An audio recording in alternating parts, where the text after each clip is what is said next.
Grumpy OGs, Hannibal Heck, Eddie the Ass Eater. What a fucking asshole. We got someone that everyone needs to know about because this is important for from our 305. You already know. Love hip hop. I'm talking about also for you what better he know does. this motherfucker's name. For what he does for the culture, also with his radio station that is for me is a key component. Radio's always been fucking key. Now it's different. I'm not talking about mainstream radio. I'm just talking about just any wave of radio, underground, whatever it may be. Radio went to another level now. Yeah, facts, but it's still very good, helpful fucking source for whatever you're trying to get out. If you want an outlet. My dog H2O, thank you for coming through. Salute. Oh geez, how you guys doing? We fucking another grumpy, another Kindle light. Yes, sir. Yo, let's keep it kindly as fuck, baby. We try. We rep anybody from the bottom. You already know. I don't give a fuck. If you're from fucking South Florida, we try to rep you. We don't care where you're from, but we just try to help those out most. Yes, man. No, you guys been holding it down. More Kendall people because you know what I'm saying. It's just where the food we had to fucking struggle. Right. You guys have been the lighthouse for Miami hip hop since I freaking was introduced to the scene in the mid '90s. You guys have been waving the Miami hip hop flag. This is real hip hop from Miami, and giving us shit to be proud of. And nobody's rep Kendall like you guys, man. We salute to y'all, man. I'm glad you said that. We've had some fucking little arguments about dudes who fucking think that but we were the first ones to ever rep Kendall on record, yes, sir. In person. When we would go out, people look at us like, "Why you doing that?" Yes or no? Why you repping Kendall? I'm like, "Why you repping? Why not? That's where we live." And they just thought that it was a bad look. I'm like, well, bad look for you, motherfucker. You know what I'm saying? We didn't give two fucks. Never did, never have, and we still fucking don't. And that's why we do what we do. But we here just because we know we want to show love to you. Yes. You already was on the list. We just. You know, we try to get through. Yeah, we you know. It's just that we know too many Drink people. Champs interferes with our schedule. I'm honored just to be sitting here with the grumpy OGs, and man. I want to get everybody that we fuck with on the show. Just to, because we've seen each other for fucking too many years. Word. Yeah. Nah, man, and the fact that there are so many platforms that are springing up, right, and telling the story about our city and stories that go unknown, right? It's exciting now. Yeah, man, it's fantastic, and see you guys doing the Grumpy OGs, and you guys are hilarious, man. You guys are fucking great ass fucking podcasts to watch, man. We got forced into it. We've always talked shit to each other and our whole crew for 30 years, right? But we got we wanted to do a podcast we talked about for 3 years. That's how fucking talked about it for 3 years. How much? What we gonna do? What's the word I'm looking for? Like we just fucking not only that, but just fucking also just procrastinating. You know 3 years of procrastinating.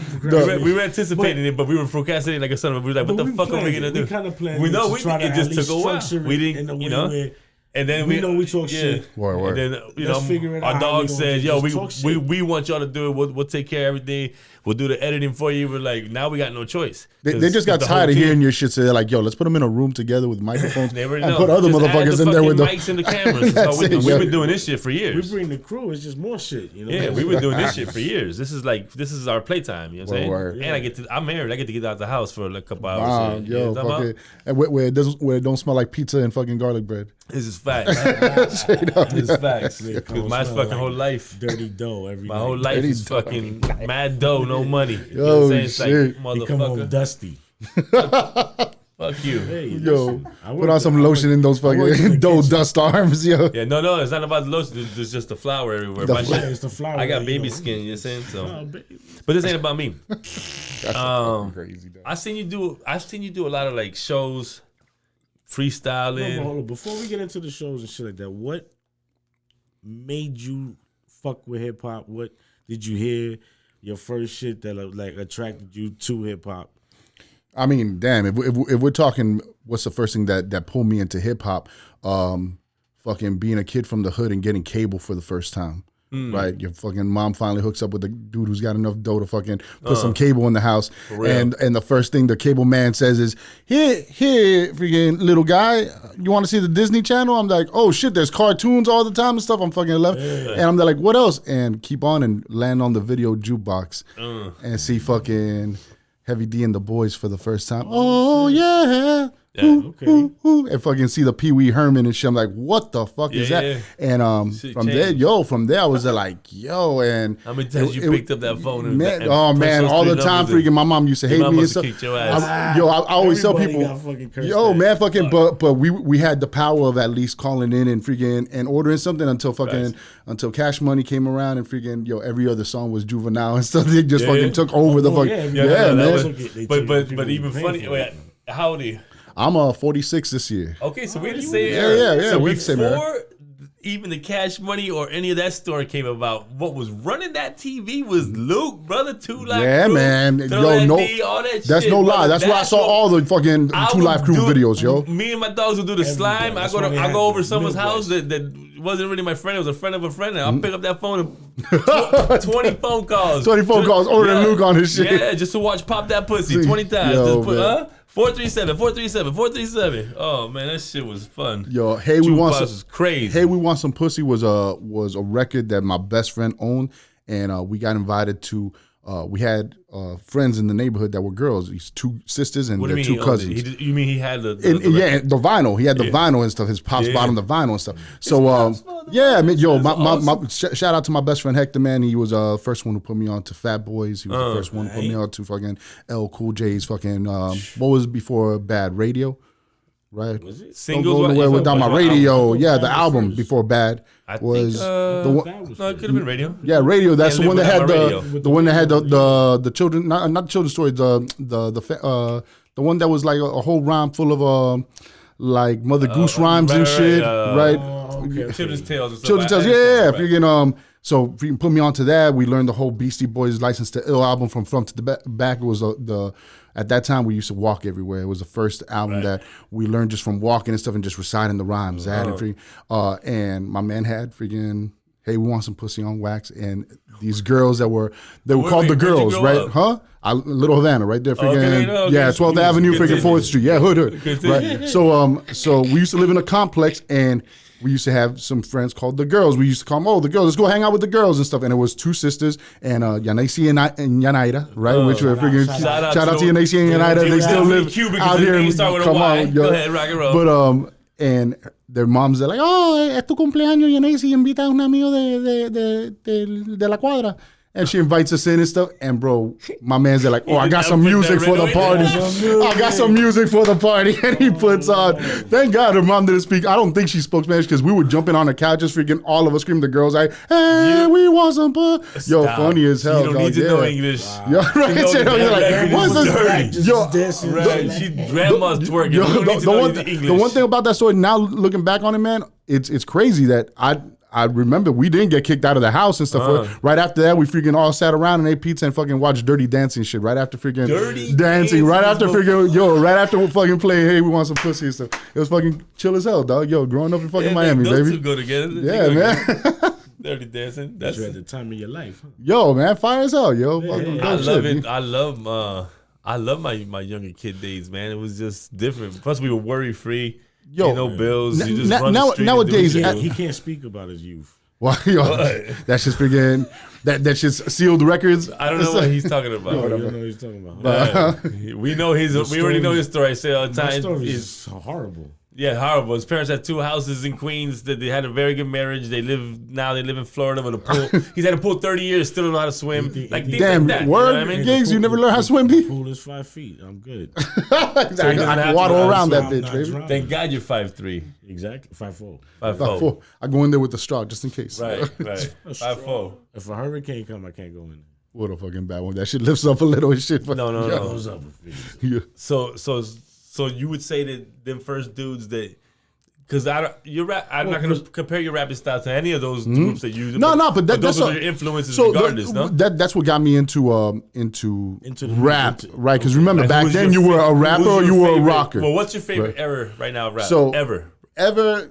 Favorite era is it goes. You love this era more. Yeah, it goes in etapas, right? It goes in levels because the one that really caught me in and got me wanting to practice it, right, was what we call the golden era, our tribe era, our early De La, Jungle Brothers era, Gangstar, early Gangstar, UMCs, right? Right before Wu-Tang. UMCs were fire as hell, man. Blue cheese. Blue cheese. No.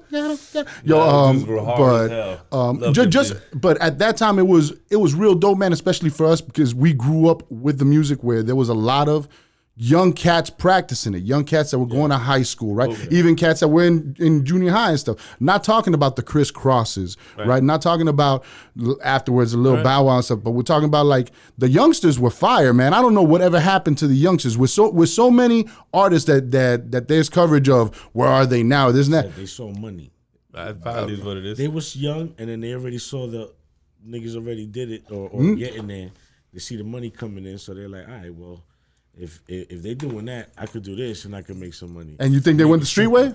Yeah, man. They make it simpler and just say, fuck it, I'm just going to entertain. Because there was dances and all types of shit. Yeah. They moved a lot. Also, if we're going to compare some, like the 90s, right? This was the difference also. Like what you was going to say, I thought you was going to touch on that. We had a lot of groups. Let's just say there was 40. There was probably more. Let's just say there's 40 though. They had 40 groups, 40 different styles. They all sounded different. All were for whatever attitude you were waking up to that day. You feel like you in love. You listen to old school LL. I need love or something to put you in that mood. You want to get some rowdy shit. You don't put some MOP or some Onyx or something to get you rowdy. You know what I'm trying to say? Or if you into the West Coast shit, pump some fucking West Coast shit. Any of them gangster raps would have got me up and running.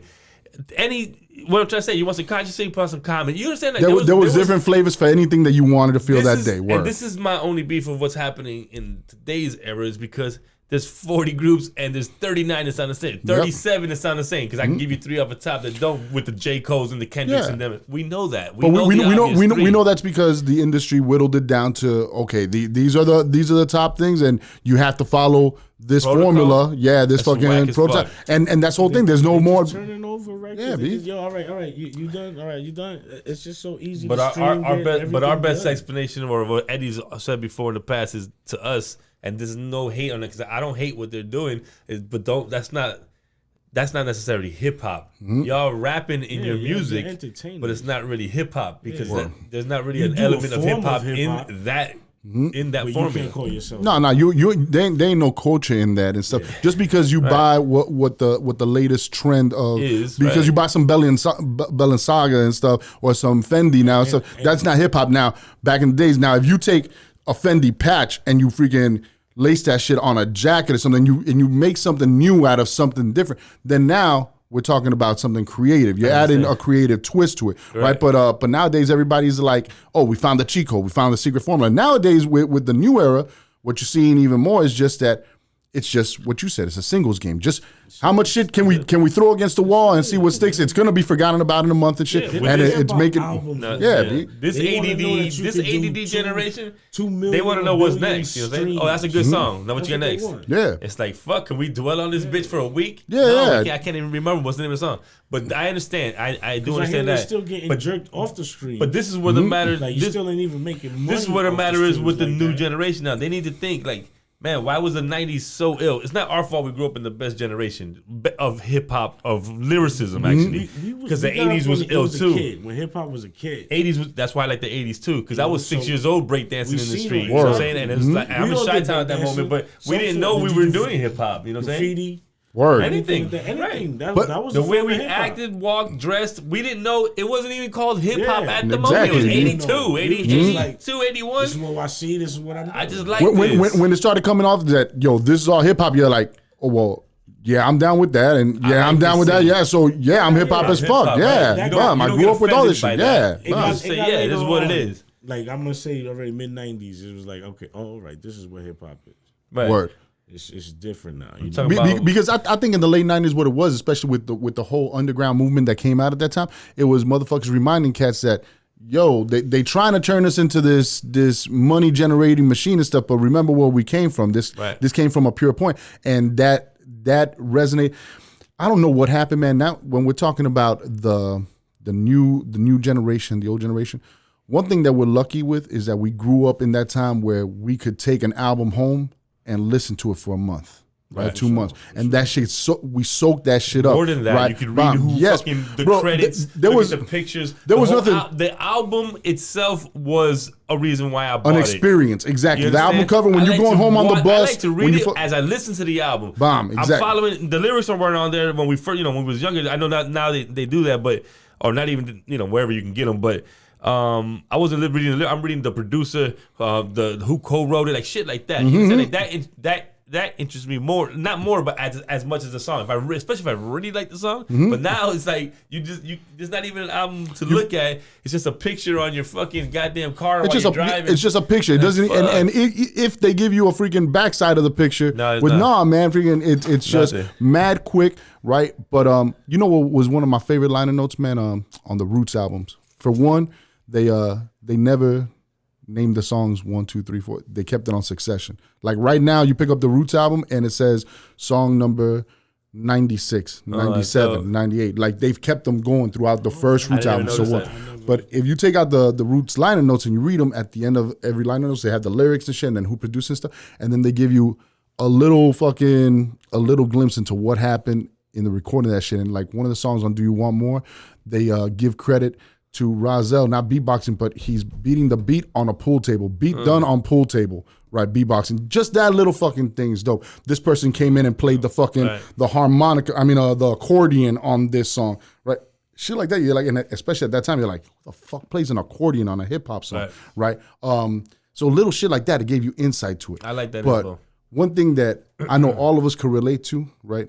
When you got into a hoe's car, my bad for all the ladies out there, to a lady's car, to a lady friend's car. Right? All ladies all ladies in your If you don't take offense to it, you're not a hoe. You're not the hoe. If you a hoe, how much? If you a hoe, yeah, how much? But you sat in your homegirl's car and stuff, and you found her freaking her record book, her CD case and stuff, and you went through there. Yo, everybody had the CD, baby. But then you went through it. My wife 20 years bro, ago, man, right everybody had the Outkast, fucking Aquemini, or fucking which is the one with Wheels of Steel, fucking AT Aliens. I don't care what girl. They all had the Lil Kim there. They all had the fucking. Everybody had the Chronic. Forget about it. Everybody. Yeah. When you saw a girl with freaking these albums in it, but then when you saw them with freaking, oh shit, you know about this, and that part of going through freaking somebody's CD collection, and getting a sense of, read them. I know what type of vibe you're on. See how crazy that is? Nowadays, you gotta cyber stalk the bitch. Yo, but not even. Back then, you just look at her CD fucking collection. Yeah, bro. You down? Yeah, you down as fuck. Yeah, man. You even got a freaky section, ho. But nowadays, I don't think the kids have the chance to grow with music, man. I don't think any music has a chance to stick on them. They're only 2 minutes long. And there's no info. Real quick. Verse, half a hook, maybe a hook, and the outro. Like, hey, one verse, period. That's it. That's it. We had rules back in the day: verse, hook, verse, hook, intro, outro, half a bridge, get them out. And it didn't matter that the radio wasn't going to play the third verse and stuff. No, but you got to record that shit for your fucking people who are going to buy the wax and shit. Yeah, radio edit. Give them something to listen to. Mm-hmm. It's a different beast now, man. But where we came from, the era. I mean.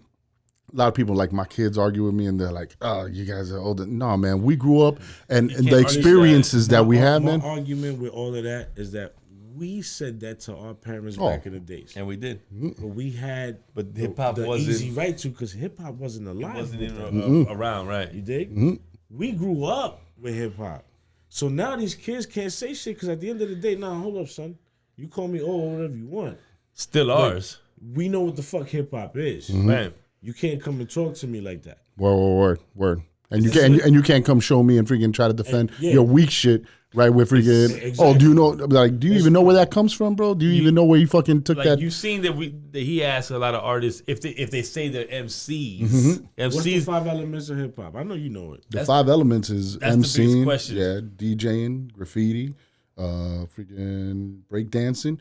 And what are we gonna do with the 5th? Knowledge of self or freaking fashion? First of all, knowledge of self is the answer. Yeah, but you can change it. It can be fashion. You can have knowledge of fashion to bring into the hip hop. You got knowledge of this to bring into this. But what's the main thing? What's the main thing about it? Is that you can never change the main elements. It's like water. Water's H2O. You can make a Kool-Aid by adding sugar, motherfucker, but it still needs H2O for the core. Word. That's hip hop and the story. You can't change it. You can add on the elements. because the way we was talking is like these kids don't use a DJ in their show. They rhyme over their own lyrics. Like, what the fuck? Who are you showcasing? But what's crazy is that the elements are still so in their face. But they don't. Except for breakdancing so much. But it's still do there. it. Like, you can see what we're saying is they don't use those elements in their show. They don't like KRS-One will use all 5 of those elements every motherfucking show still to date. I showed hip hop. My wife the last 1,000 album. Salute to Sir Charles 1,000, freaking another Kendall alumni.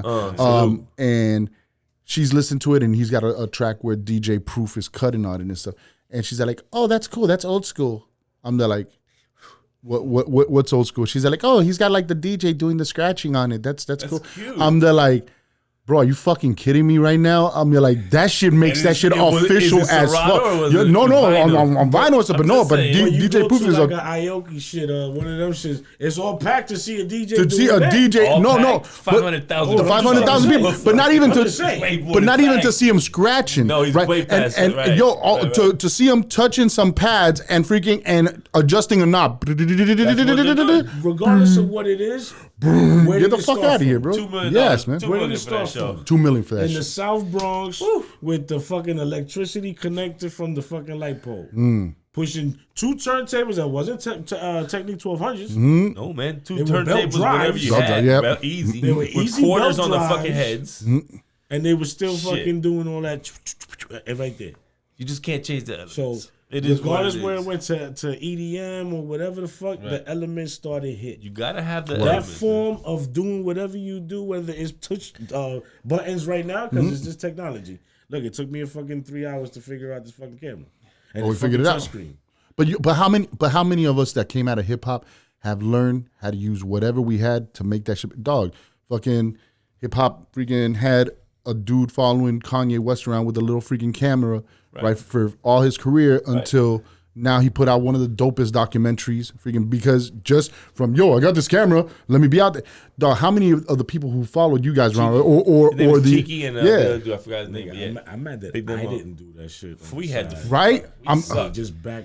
We've been together 30 years. How many places did we been? We ain't recorded one fucking thing. And you kick yourself in the ass for that because you're like, all we need, and the person who had the freaking, I remember at the old B-boy jams and shit, right? And salute to you guys, man. I remember was it Mouth of the South where you guys freaking performed with freaking SLP that night was fucking legendary. Fucking PH, fucking Pumpkinhead was on stage with and big fucking SLP was my brother. Man, freaking salute J Pure, man, J rest Pure in peace. the Salute to the whole freaking a hero of mine. Wasi, Rich, all of them, man. We just since we're supposed to be promoting something, we'll bring it up a little bit later. But I'm honored to announce that at the end of the month on March 25th, we'll be celebrating all Aries' birthday at Lincoln Beards Brewery. When? March 25th, the last Saturday of the month. My birthday's on the 8th. I'm Pisces. That's why. What is it? March 8th?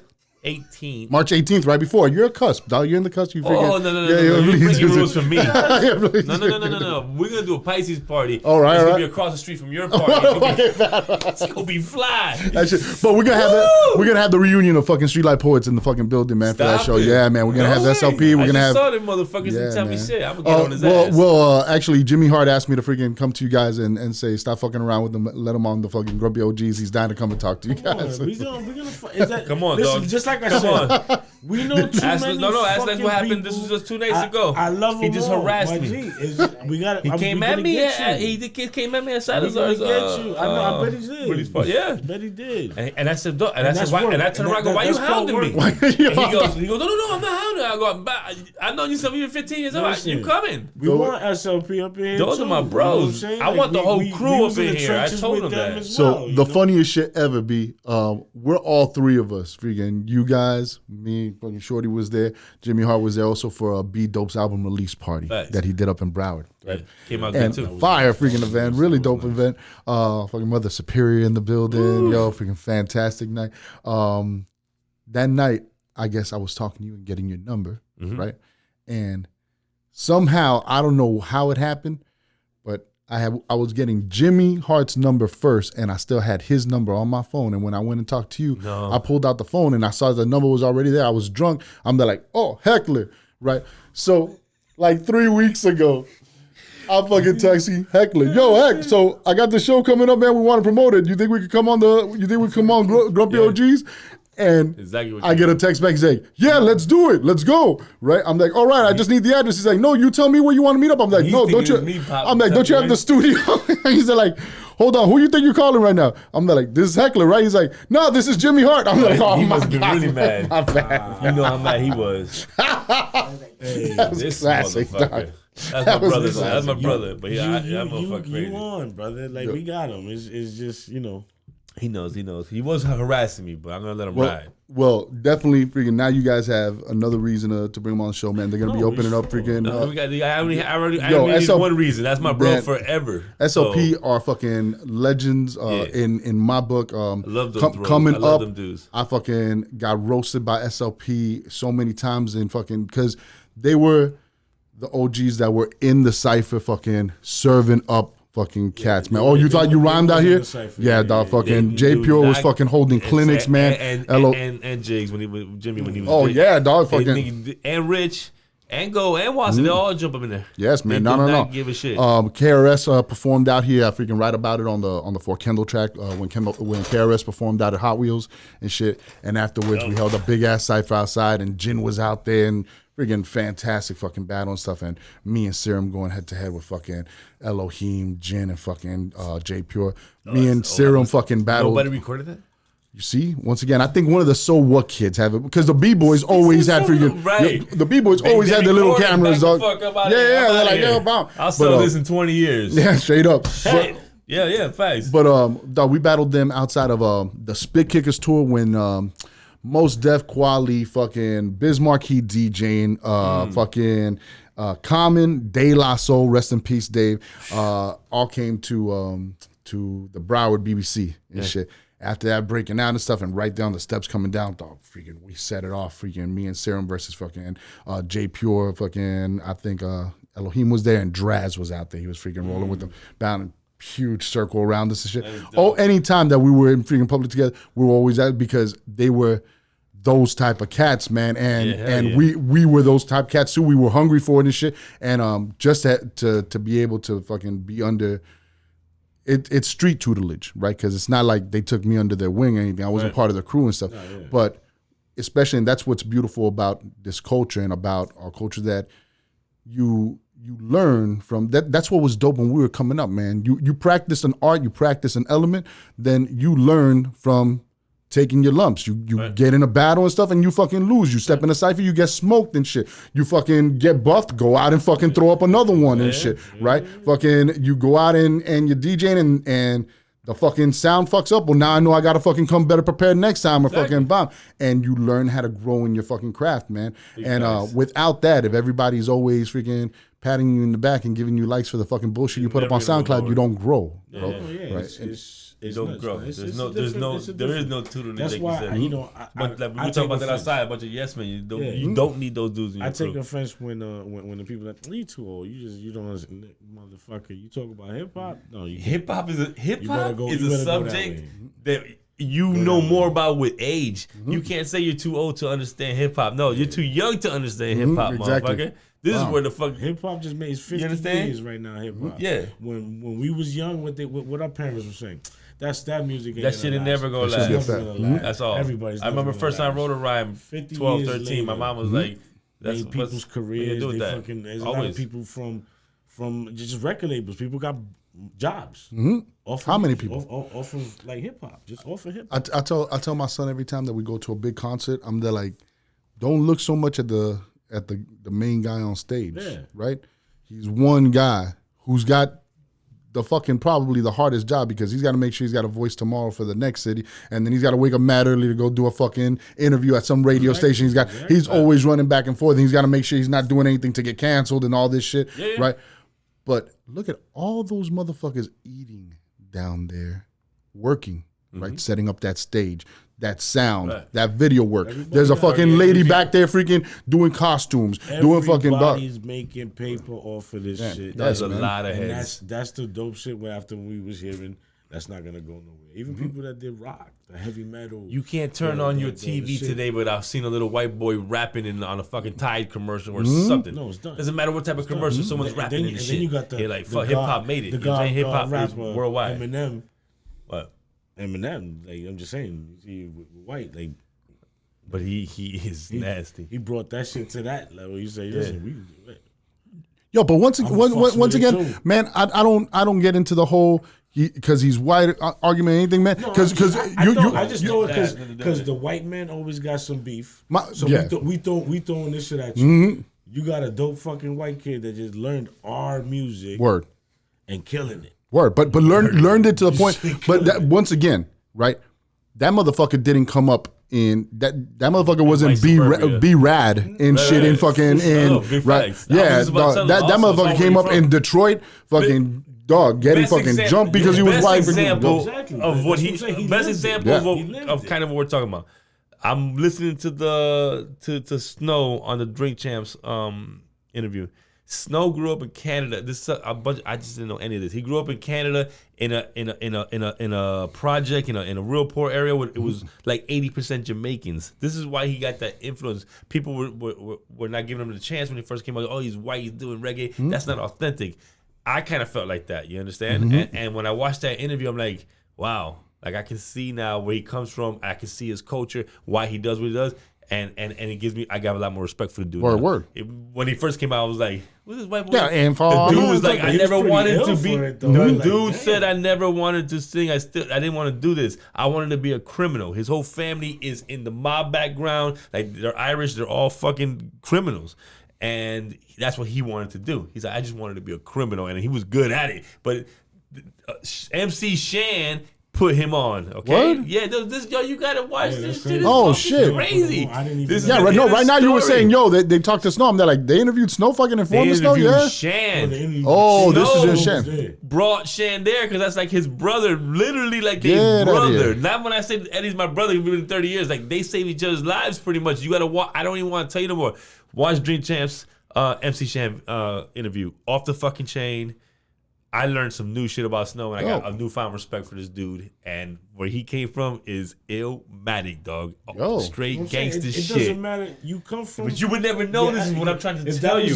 So when you grow up in an element like that, right? Like there are white turn to that. Like I remember being in Chi-Town, and then we all Spanish, and all Spanish and blacks, and then all of a sudden there's this one white kid that. They're poor. There are poor white people too. Yeah. He grew up in the north side with us, and he was the only white boy there. But he acted like the rest of us from the street because that's where he was from. You know what I'm saying? So it does happen. And Eminem's probably not 1,000% a product of like being from the street or projects, but he was from a lower income area, and that's what rubbed off him. And hip hop, it's just in the hood.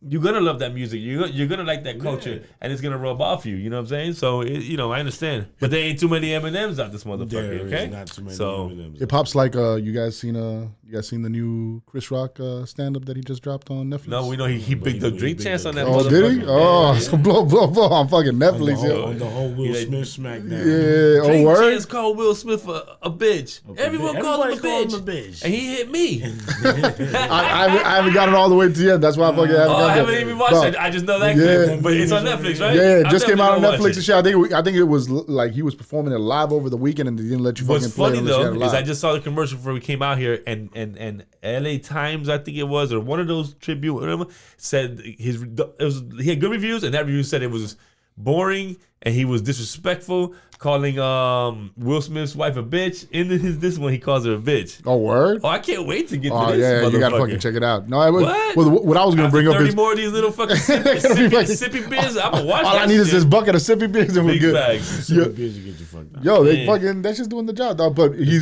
says Kim Kardashian. What is it? Fucking Kim Kardashian's mom. Fucking because he's talking about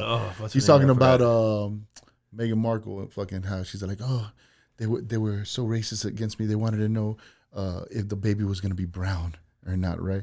And then Chris Rock's like, oh, they wanted to know if the baby was gonna be. It's like, damn right, even black people want to know how dark the baby's gonna be. Right? He's like, we be checking days. How black is he gonna be? It's gonna be hard for him or good, right? I'm dark. That baby white. You get the fuck out of my house. But he says, nobody accepts people though, like what's her name? Kris Jenner. right? He's like, yo, Kris Jenner, she accepts everybody. He's like, you bipolar rapper, come here, I love you too. You crackhead basketball player, come here, I love you. He's like, accepts her. Hip hop, all the rejects. Hip hop is like that, yo. Hip hop is the freaking Chris Gardner who just accepts everybody, man. You put in your time in it, you put in and you build your skill in it, man. A fan base that likes your music, whether it's garbage or not, to anyone else's opinion. Do your thing. But just don't say yo, I'm hip hop. Don't do that. The thing is, I think is once again with you can't claim to just you could like hip hop. Oh, I follow hip hop. Oh yeah, I'm a fan of hip hop. But to say I'm hip hop, you have to be a practitioner of this with with time spent in your specific dojo, right? If not, then you can't claim it. And just because you make a song because you freaking I took a breath and you still ain't freaking. You're playing, right? You're playing it and stuff, but until you put in your time into it, and that's where I respect the hell out of freaking musicians, man, band players, any freaking any. I love live music. Yo, live music is the dopest. You gain a fucking you gain a connection with that instrument through building calluses off of it. Building, you fucking, to play a piano, you have to put your hands in a certain way and train them bitches to be that way. And it's uncomfortable, man. To fucking play guitar and bass, calluses have to grow and shit. But once you know your instrument, you guys have been in a fucking studio with somebody who's looking at you, having a conversation, just playing, and you're like, motherfucker, do you hear what you're fucking playing right now? Even when you're recording, I like my booth, I like my mic. Word. I like my set the fuck up. When I get in there, there's no adjustment. Just put my beard down and spit. You see what I mean? Yes. I just feel comfortable. I go to other studio. I don't even know what the knob is for the volume. Homeboy, put the beat up. Shit. My producer, my engineer already knows me. It's just different. When I experienced that live band shit is when we was working with Mayday. Word. And when it was like the full thing, when Plex was there, when the full band, 6 motherfuckers out this bitch. To hear them like the practice, drummer, everybody. The shit was just dope. And then like you said, Plex was there sometimes, just by himself. He's just in the zone playing shit. But Plex is another animal. Yeah, but talking to someone else. And you're like, dog, are you looping that shit? Are you recording that shit right there? What you're doing right now is fucking gold and shit. He's like, I'm actually freestyling. Yeah, he's like, no, this is nothing. Hold on, bomb. But he's another animal. That's the time that you put into it, and then you gain that, and that's why even like let's take for instance what CHP did, right? You cats with the All and Garcia, you guys gave it your run for the music shit. Right. But with what you said, Gigs, that if you're dope enough to garner a following, right? But sometimes it doesn't even have to be that way, because especially nowadays, right? To get a following is hard. It's right? hard, you know. Now, people do see hard work, man, and that's the whole thing. When hip hop's the only thing where we think in those matters. Oh, you gotta get freaking, or at least the music side of it, right? Because a b-boy is not like how many people are gonna like me. No, a b-boy is like, dog, I'm gonna go out there, I'm gonna be so ill, I'm gonna fucking roast you, and then everybody's gonna like because they're gonna see how I fucking roasted you. Right. A DJ's are like, dog, for a good DJ, an official ass fucking DJ, is not somebody who's gonna play the fucking Bad Bunny because everybody dances to. Somebody who's gonna I know music and I know what sounds good. I'm gonna lay some shit down that's gonna have you like this, and I'm gonna throw some fucking shit you never expected before, and you're gonna be like, oh shit, and you move to it because you trusted me now because I've been fucking moving the crowd so long, right? And with what you guys did, you said, yo, we put this many years into it, and we are hip hop out here in Miami. Nobody's fucking more hip hop than we are. Then we're just gonna pivot and keep on bringing you hip hop, but from a different angle and shit, right? With Garcia, what he did with the video production, with you guys with the multimedia, right? And it was that same thing I did, right? I wrote my rhymes, I put out some albums, stuff, but it's thinking big. Okay, well, how do I spread that net further and stuff? And you have to, man. You can involve everything we've done can be included in what we're doing now. Wow. If we did music, we're using for the intros. I make new music. We can promote it. We got platforms. Thank God, Drink Chance. That's our brothers. Thank God, we have these, but we didn't just make these connections. This is 30 years in the making. Years of making it, exactly. So the blood, sweat, and tears. We know we like to get the validation, but we validated ourselves. The crazy shit is, I heard on an interview, and this was they were talking about actors, but they were saying if a lot of people go to Cali and think they're gonna be an actor. As soon as they get there, they're gonna go to an audition. They're gonna get the part, and they're gonna be a fucking. That happens to one dude every 20 years. You're lucky if that happens, but if you're not willing to put in at least 10 years of going and fucking acting, 10 years, music's the same. Like then don't exactly and the format the same. 10 years, 10 years is getting your feet wet. You smell me? Exactly. Man. Yeah. You might get lucky. You might get some little, good little maybe. Some pushes up that helped you out a little bit more. Now you got quicker to another level. We would never. I don't think when we started seeing, we would never like. I always wanted to rap. I always wanted to make music. We just wanted to do the music. When we formed the alliance, because it's 3 different crews who came together, right? That's how we did alliance. Yeah. But we're all in Crazy Hood. The thing is that we weren't like, yo, we're gonna do this to make money. But no, we're gonna do this because we all love this shit. You know what it is to meet 11 different motherfuckers from 11 different cities, almost like it may be 9 different cities, but we all met in Kendall and formed this group, and we've been together for 30 years. We're on the same group fucking text for 30 fucking years. Who the fuck got that? Like, I don't even, you know what I mean? It moved up from Blackberries to fucking Nextel to fucking. I don't even tell people that when someone comes to me with a little sob story, like they feel like they're all alone, I hide my phone, like, oh shit, I smell you. Like, I don't even tell them that story, like, if I'm bragging. We don't know what has that. Had beepers. How about that? That's Come on, man. That's how old it was. Come on. Like, I know almost all my dogs beeping codes. Dog, I got hit up with 911s fucking several times from my brothers, dog. We had to ride out. I didn't have no quarters. Y'all had to wait. So, but you know what I'm saying? Like, what I'm trying to say, we didn't start this for no money. We didn't even thinking that. We was thinking, yo, it's just gonna be dope. We can just represent Kendall, and we can all do what we love. And we had a whole team. We had a promo team. We had a DJ. We had a fucking producer. We had the rappers. We had a whole team. So it was like, man, we really do have a team. And to have a meeting every fucking Wednesday for 20 fucking years, it was concrete. You understand? Yeah. So this is a brotherhood. This is why we started this. And here we are now. Doing Grumpy OGs, not because we're like, yo, we're gonna become famous. We're gonna be on this. No, because we love this shit. This is just fun. Wow. This is just fun. This is how we did our meeting exactly. Now just add the cameras, and we just love just kicking it with our people regardless. We gonna have a convo. You know what I'm saying? Like, this is what it is. We got a platform. It's stuff you gotta talk to, and it's cool. You know what I'm saying? It's just what it is. That we worked with. Yeah, and doing the same shit. So it is, man. So let me ask you a question. From the other side of the table. Because you guys have been here since that first wave of Kendall hip hop that started coming out, right? And what's it like for you guys now in this era where I'd say you've seen about 3 waves of Kendall hip hop? The one that you guys were part of and started and stuff.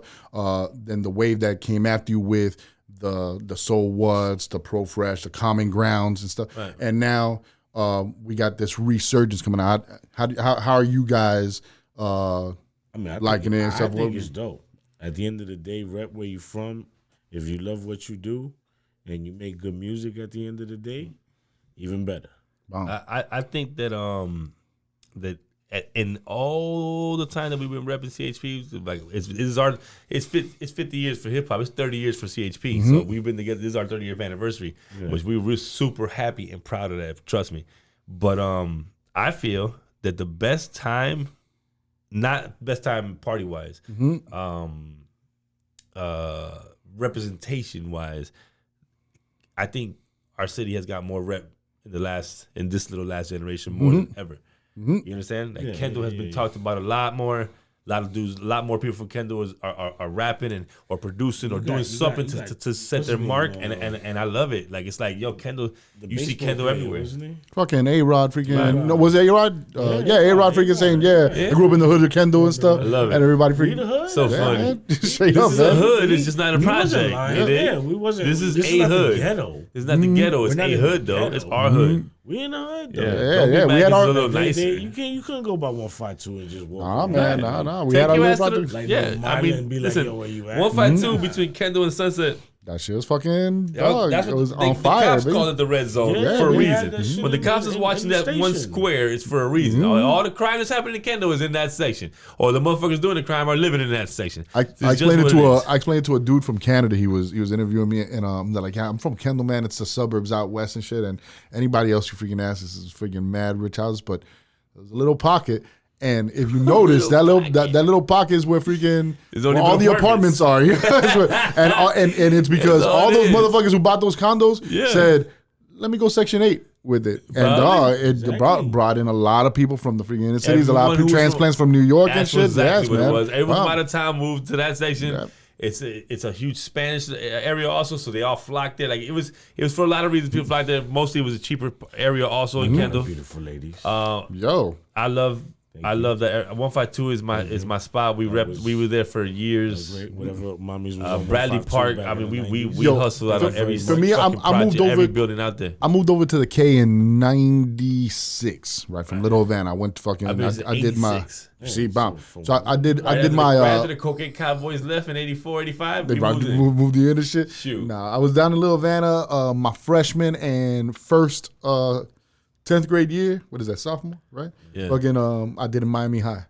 I failed 10th grade. My mom said, "Yeah, no vamos de aquí." Because you went to Miami High. I went to the high. That shit, Stingtown and shit. So freaking right there, dog. I'm telling you, I lived right across the street from freaking Miami, from the Orange Bowl and shit. Freaking dog. Exactly. So that was right around the time when they filmed that movie and shit. What was the principal or whatever and shit? Dog. Mark Anthony. Fucking Mark Anthony was in that bitch. Yeah. That was good stuff. He was moved up here, and I remember going to school, and I was into fucking some East Coast fucking hip hop, some underground hip hop at that time. At that time, I was also into mad underground Christian hip hop and stuff because I was going to a youth group and stuff. And that shit, when everybody started going freaking the commercial side, I'm like, oh, that's dope. I got my freaking underground shit nobody knows about and stuff. And I had my own little Christian hip hop underground. No, man, because you had your Christian commercial fucking people that were super Jesus dialed and stuff. And even freaking, at that time, like, it sounded super churchy. Yeah, huh? Like dog, DC. DC Talk was fucking a stadium tour. Yeah. I don't know then. Yeah, and there were freaking mad commercials. There was a bunch of freaking groups.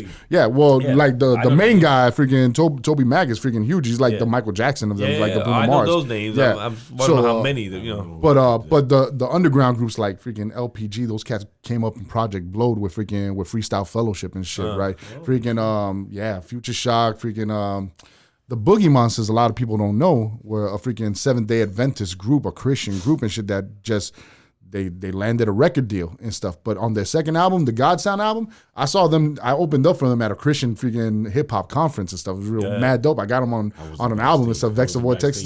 Yeah, dog, fucking dog, real dope, man. No, backstage action over there. No, just freaking the mad Christian girls and shit, dog. Those meet and greets, I heard you real crazy. I'm just saying.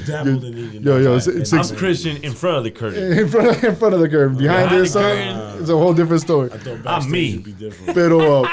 But at that time when I came over here, what I noticed is I'm here like, oh shit, cats are with the shits over here with dope hip hop and stuff because everybody in Braddock, right? I remember Braddock had its own fucking little. That's where you went, Braddock? I went to Braddock and stuff. Yeah, man. And hold on, I don't even want to cut you off. Go. But I swear, I could feel the Braddock in you. Yeah, I know he went to Braddock. Is that just different? Y'all just different, no? What happened? Y'all the Challengers? What, the Bulldogs after the Challengers and shit? No. When you were the Challengers. No, by the time I was there, I was a Bulldog. Yeah, because they were the Challengers at first. A spaceship. Yeah, at first they were the spaceship and shit with the planetarium. Of a spaceship. We were the only high school out here with a planetarium, dog. Just the one that blew up. That shit. I'm done. They set y'all up for failure. You know what? We just gonna fuck it all up. We are the Challengers. But Braddock was fucking wild as hell, man. The year I got there was the year freaking. We went to go. Oh yeah, word. All the time during lunch. We had the same girls for 4 years. We had to go to Braddock. Yeah, come on. See what the fuck's going on. Braddock got some new Braddock was crazy. Braddock was fucking the riots over there, the fucking the big fucking the Nicaraguans versus fucking IMPs. Yeah. What freaking I don't know, man. That school had like fucking thousands of people in it, bro. They had 4,000 in Sunset. Yeah, 3,800. Yo, what's up with Sunset nowadays, though, man? That shit's fucking run down as a motherfucker. Yo, that shit is freaking. No, that shit like 2 years ago there was. I want to put my daughter. Yo, like 2 years ago they were about to shut it down because like the water was coming out brown for fucking the water fountains and all that shit. Like mad roaches and shit, rats and shit in the fucking in the cafeteria. Yeah, dog, rats in the walls, fucking crazy, dog. That shit was like the kids were fucking taking pictures of fucking all the shit around and stuff. Yeah, like that shit went to hell, bro. When I walked into that school the first time in my life, that shit had carpet. That shit, you motherfuckers wore that shit out. Hallways were carpeted. Get the fuck out of here. Yo, it was before. This was before Andrew. When Andrew them shits out. They wasn't using it no more. But my G. Was Sunset a shelter? Because that shit looks like a hurricane shelter. Like all these high schools, I think they all are shelters. Yeah. Arvida is. Yeah, those are like they're built for fucking. They're built to be shelters and stuff. Arvida. What was your if you had any experience? What was any experience if you did have any with IMPs? Do you remember? IMPs? You know, bro, I lived on 80th Street and 149th, 150th. Right, so right before 152. Right, that's what they all came from. Yeah, from all the apartments right there. So Bradley Park and stuff. I had 2 IMPs that lived in. They all lived out there. I was always cool with them and shit, but I never got run up on and stuff. Okay. That man, it's a different thing, bro. And at that time, especially because I was rolling like in the church hard and stuff, I always had a thing of me, bro, that I've had shit happen like right next to me, real shit. Yeah, freaking go down and stuff, and that shit has never freaking touched me. You gotta explain that. Yeah, dog. I know exactly what you mean. But I always seen it. I'm asking you because see, I'm here in '86. Word. I'm 9 in Kendall. By the time I'm 11, which is '88, you're still not here in Kendall, and there's just fucking IMP galore, brother. I ain't never seen one of them. I never seen less than 20 of them fight one dude. Word. I'm not trying to make fun of them. Just how they fucking bum rush motherfuckers. Like they was like 500 deep in Kendall. It was crazy. They had hoes. They had everywhere. They had fucking like IMP in every. Yeah, hell yeah. I know IMPs were out here fucking heavy as fuck. And Braddock, they were heavy. But I never got rushed. I saw Mike Ripper fight at fucking Kendall Lakes Park once. I saw rest in peace Mike Ripper, man. Fucking big bro. I saw him fight once and fucking we were playing ball and stuff. And some dude, but just freaking not get rushed or anything. Just some dude came up on the park while we were playing. Well now, fucking fight. I think a lot of motherfuckers. Yeah. You're always fucking fighting, dog. For no fucking reason too. But I'm here like, oh shit. Yeah, I'm here like, oh shit, Ripper's fighting and shit. Bomb. But Ripper came up to Tuesday. Yo, wow, and fucking in Kendall Lakes Park and shit, fucking playing basketball. Nice. Ripper came up in one of our ciphers. I used to host a cipher every Thursday in the back of our apartment complex, right? Freaking, and it started off with just fucking 5 of us rhyming me, sore spoken, fucking serum and shit, fucking our little crew profesh, and then I knew North and Agony and stuff, so I told them about it one time. They rolled up in there with Shoddy and stuff, and we fucking went at it. The next Thursday they came back out there with fucking their whole crew, Mike Ripper. There was a little cat in the neighborhood, used to call himself Steve Ripper. He was a twin. Stop it. Yeah, he used to call himself Steve Ripper. And they went back to Mike Ripper. They're like, yo, somebody's calling himself Steve Ripper, and Mike's name is Steve, right? He's like, they call himself Steve Ripper. That's a diss to you. He was about shorty size and stuff, little kid and shit. But that day, I don't know. Freaking keep dissing your man. No, that's a shorty, man. But well, listen, I feel your pain. I feel your pain. Yeah. But not on camera. Oh yeah, right. The camera's always on me. But that night, dog, it was one of those nights that I'm here just keep on bringing out beers and fucking everybody okay and this and that, and the crowd keeps growing and keeps growing. And there was about 70 people in fucking our, like, we lived in an apartment, dog, fucking in the little grass in front of the apartment. Bomb. Yeah. I don't know how the cops the fucking neighbors didn't call the cops. We were there till fucking 1 a.m, just a bunch of us. And just be there and be like, dog, Mike Ripper's at my fucking. Because growing up in Kendall and stuff, one of the first things I remember is who's Rolly Roll and who's fucking Mr. Mike Ripper, dog. The van drive by. Man, fucking being, I'll never forget it, man. Turn on freaking the radio, go to WVUM, fucking bomb on a Thursday night, hip hop shop, right? Freaking go and I'm using the bathroom and Nature of the Threat fucking plays for the very first time. Rask has Nature of the Threat. I'm there like, what the fuck is this? My mind blown. And then that shit's fucking back. Fucking, she plays that and it's like, oh, got this new track, new wax. Fucking, no, it wasn't Darnella. It was Lady J. Lady J. You guys used to be up there with Lady J. You guys ran Lady J. We was there with Darnella. I remember when Lady J was in there. You guys practically Lady J was right after Darnella. Yeah, you guys practically ran the station. You guys were there every fucking Thursday. Like, Lady J, here, play this. Yo, Lady J, play this. Yo, play. Bro, she was like your personal DJ out there, dog. So they showed love. She showed love, and you know, I mean, yeah, we was up there a lot. Yeah, yo, but that for me, I was there like, yo, that as a 17-year-old, 18-year-old hip hop head, right? that remember when I'm in Little Havana, I'm here like, oh, this is all the dope shit that's coming up from up north and stuff, right? But now you're like, and the Saturday Night Funk box and shit, like, oh, I was just about to ask you. Yo, yeah, Saturday Night Funk box, right, dog? That shit freaking. His voice, everything was just awesome. Fire, man. But he played the shit though, man. Dog, that was the first place I ever heard freaking the Scenario remix, right? Freaking. Saturday Funk Box was fucking DNA. It was the fucking Saturday Night Funk Box. Yeah, man. You was here. Yeah, you were here. Yeah, it was Saturday nights. That shit went on from like 10 to 2 in the morning or something. Late. Yeah, and super late. And you could not get it everywhere. This is wherever the frequency was. It was Radio DNA, the jazz station. No, but that dude's name, the Rhythm Rocker. It was the Rhythm Rocker. Yes. Come on, dog. Rhythm Rocker. I know who the Rhythm Rocker is. That's Saturday Night Funk Box. He was the one who did it. Oh, yeah, man, it was awesome. One of our oldest fucking underground hip hop shows out here. Yeah. And when I found VUM in the hip hop shop, I'm here like, so whatever. Right after freaking Razzcazz Nature of the Threat, I'll never forget it because it was Razzcazz Nature of the Threat. I had never heard it before. That shit blew my mind. It's like, yo, we got an excuse. Hard as right? Nails. No, but right after that, she played fucking Mike Ripper fucking 96. Stop it. Fucking Cream Hunt. Is it 93 Cream Hunt? No, 96 Cream Hunt. Right, 96, I believe. 96 Cream Hunt and stuff. Dog, and I'm here like, yo, and she's like from Kendall, Mike Ripper, and so I'm like, there's a motherfucker like this coming from our hood, right? Yo, fire. These other cats that she used to play a lot, freaking Opium for the Masses.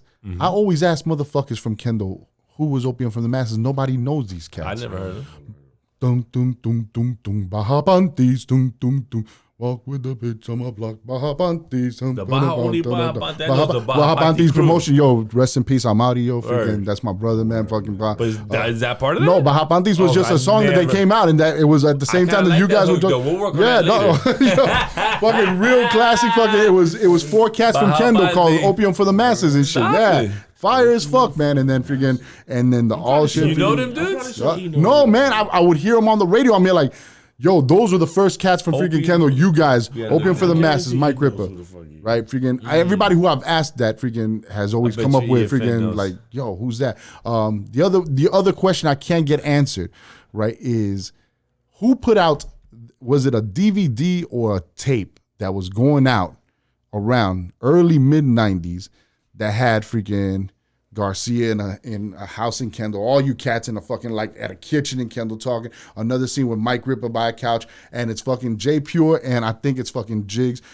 Jigs is dressed like a pimp, or it might be YC fucking dressed like a pimp, and freaking J Pure, and they're just he told us he was a pimp, and it's just 2 chairs in a freaking in a bedroom and shit. You guys don't remember this? It was a tape that was going around showing all the fucking hip hop that was coming out of Miami at that time.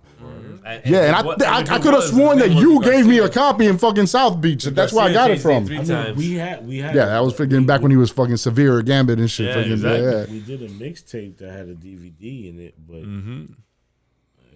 that doesn't ring a bell to me. That don't ring a bell to me either. No, I'm gonna take the 5th on that. I'm not really sure what's on that video. I'm only gonna confirm or deny. Right. Yo, that shit's a classic, and every time somebody can't say, yeah, I remember that video. That's this and that video.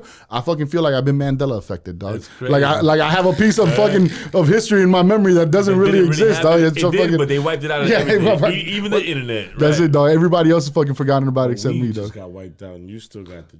Yeah, dog. I'm the only one fucking just because. But I remember back then. So disclaimer, and I hope it doesn't get me blackballed by the fucking CHP family or anything. But at that time, I was so heavy into underground hip hop that I wasn't rocking with Nori like that. And when I saw you guys getting behind Nori so hard, I'm here like, why? Why this dude? Why freaking Nori and shit? But here, years fucking later, and you guys have fucking dog. That's a dog. Yo, the resurgence and the freaking. I never met a more realer motherfucker in the game. He's not a lyricist. He has said that. His wordplay is crazy. And how about he could be on any song with 5-6 MCs. You may not remember every MC on there, but you remember Nori was on that shit because he got presence like a motherfucker. Word. Like. So let's get past the artist. Now I meet this motherfucker. Yeah. This is a bro. Now, we're talking since 2000. Yes, man, because this motherfucker's been rolling with you guys since fucking back then. You guys were his Miami plug. No, that's my brother. We did work Tommy Boy, and then we did a couple things. But when we really was so close with him was in that 2000, 99, 2000, right? Yeah. So when I get to meet who Nori is, because we was in the studio with him, was hanging with him, I'm like, this is a real, that nigga don't waver. Who he is who he is. That nigga not, he's a real motherfucker, and that's what I always respect about. And then we was in his studio, we was in the Hit Factory. It was like a 20-hour block. He had like mad hours to finish up the NORE album. Okay. So we showing love, we supporting him. We just there. We here for whatever you need. Plus we also about to wrap up the Alliance album, and we had it happen. We wanted him on our album to do a song with us. Okay. It's a song called That's Crazy. Oh, and yeah. He had this 20-hour block, and Nori, when he's recording, he smokes, record, and he had finished recording his like a couple songs already, and we was there all day just chilling, just waiting. And he says, "Yo, I'm gonna record the song. Let's do your song now." So he off his dime recorded our song for our fucking album on his fucking dime and did that shit for us. That's number one, respect. Forget about it. Number two is at the end of that 20-hour session, we were there so long, my nigga, I was tired as fuck. He took us Just Crazy Hood. All his peoples are there, brother. You got a lot of peoples. He was like, "Yo, Just Crazy Hood, come into this little room for a second." Remember, I don't even know if you were there at that point, because he's always holding the car for us. Yeah, we fucking. I was out working. He was parking the whip. These guys are fucking clowns. He take us in a little room. He closed the door. Tales. We fucking open up a bottle. He's like, "Yo, I just want to give, tell you I respect y'all for helping me, being here with me and always with me, blah blah blah, and holding me down in Miami." Yo, it was just he just showed us a lot of love, like just the CHP in this one room, and that right there. That means a lot to me. Like, it shows who the fuck you are. Lord. You understand? Like, you could talk all the shit you fucking want, but your actions speak out. And Nori, I remember one thing he said to us that day. He said, "I can fucking," because people, obviously we start hanging with him. People take notice. He's like, "I can take you to the door. I just can't walk you through it."